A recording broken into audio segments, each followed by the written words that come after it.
បាទសួស្តីបងប្អូនទាំងអស់គ្នាថ្ងៃនេះខ្ញុំមកតពីវីដេអូរបស់យើងកាលពីលើកមុនបន្តិចលើកមុនខ្ញុំបង្រៀនបងប្អូនពីរបៀបបង្កើតគណនី PayPay ហើយឥឡូវនេះខ្ញុំនឹងបង្រៀនបងប្អូនពីរបៀបដាក់លុយនៅក្នុងគណនី PayPay វិញម្ដងតែសារតែបងប្អូនយើងគាត់សួរនាំច្រើនតាក់ទងជាមួយនឹងពីរបៀបដាក់លុយនៅក្នុងគណនី PayPay ហ្នឹងដើម្បីកុំខាត់ពេលយូរតោះយើងទៅធ្វើទាំងអស់គ្នាជាដំបូងគឺយើងទៅកាន់ company ហ្នឹងគឺ Lawson Company បងប្អូនយើងទាំងអស់គ្នានៅពេលដែលបងប្អូនទៅដល់ទូ electronic ហ្នឹងហើយបងប្អូនមិនចាំបាច់ធ្វើអីទាំងអស់គឺនៅផ្ទាំងដើមរបស់វាហ្នឹងគឺមានពាក្យមួយថា Smart Home ហ្នឹងបងប្អូនទាំងអស់គ្នាចុចតាមហ្នឹងមកបើចុចហ្នឹងប៉ុចគឺវា load QR code នៅលើហ្នឹងមួយហើយបាទហើយបន្តមកទៀតយើងធ្វើមិនទៀតបងប្អូនត្រូវចូលទៅក្នុង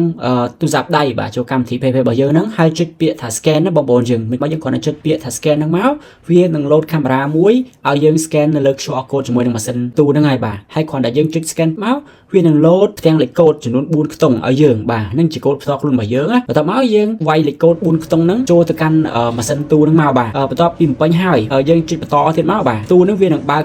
ប្រអប់លុយឲ្យយើងដាក់លុយក្នុងហ្នឹងហើយបងប្អូនយើងបន្ទាប់មកយើងដាក់លុយចំនួនដែលយើងចង់ដាក់នៅក្នុងហ្នឹងទៅហើយនៅក្នុងវីដេអូរបស់ខ្ញុំនេះគឺខ្ញុំដាក់ចំនួន 10000 yen តែពេលដែលយើងដាក់ហើយយើងចុច next បន្តទៀតមកបាទបងប្អូនយើងហើយនេះគឺជាចំនួនលុយដែលគេបានបញ្ជាក់នៅលើហ្នឹងបន្ទាប់មកយើងចុច next ទៀតមកគឺជាការសាច់បងប្អូនយើងគឺរួចរាល់ហើយវានឹងចេញវិក័យប័ត្រមួយឲ្យយើងហើយចង់បញ្ជាក់ប្រាប់ទៅកាន់បងប្អូនយើងថានៅក្នុងការដាក់លុយនៅក្នុងគណនី PayPay ហ្នឹងគឺមិនចាំបាច់ឲ្យយើងត្រូវបង់ថ្លៃសេវាអីទេបាទគឺ free សម្រាប់បងប្អូនយើងទាំងគ្នាតែម្ដងご利用ありがとうございました。បងប្អូនកុំភ្លេចចូលទៅចុច follow Facebook page របស់ខ្ញុំម្នាក់មួយផងដើម្បីជាការលើកទឹកចិត្តនិងទទួលបាននូវវីដេអូល្អៗបន្ថែមទៀតបងប្អូនយើងអរគុណច្រើន